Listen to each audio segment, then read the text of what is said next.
tester vos connaissances pour vous aider à progresser, ou tout simplement de vous rappeler quelques connaissances du monde martial.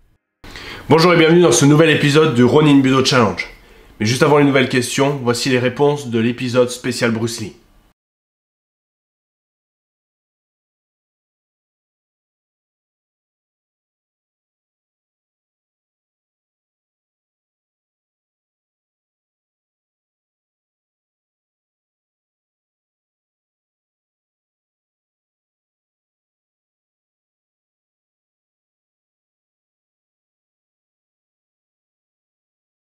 Comme tout nouvel épisode, nouvelle série de questions, 5 questions, on ne change pas.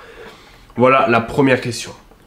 Quel maître a réalisé une démonstration devant le frère du président Kennedy? Seconde question. Que veut dire Yosekan Budo?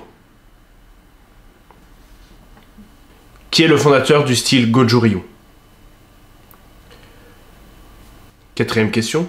En quelle année le maître Shozo Awazu est-il arrivé en France? Donc on se rappelle, Shozo Awazu, c'est un des grands noms du judo français, un ami et un proche du pionnier du judo en France, le maître Kawashi Mikinusoke. Wow. Et la cinquième question, la traditionnelle question, qui est sur la photo?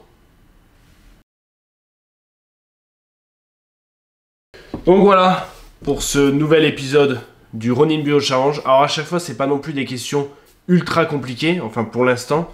C'est surtout pour réveiller votre culture et votre ouverture martiale. Voilà, des petites connaissances de base que des fois on oublie. Attends, c'est vrai, c'est qui le fondateur du Goju-Ryu? Attends, merde, je confonds avec peut-être...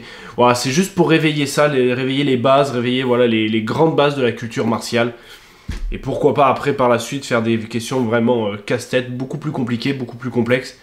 Mais voilà, j'avais envie vraiment de poser des questions plus ou moins simples pour réveiller, comme je l'ai répété, je me répète, mais pour réveiller cette envie de vous ouvrir aux autres et de ne pas oublier ces fondamentaux.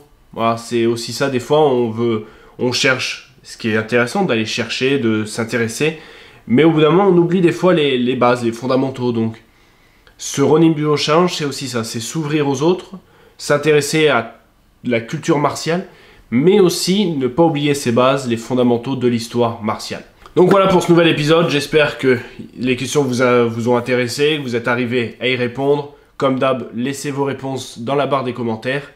Et je vous dis à bientôt dans une prochaine vidéo et n'oubliez pas d'avoir l'esprit guerrier et le cœur pacifique.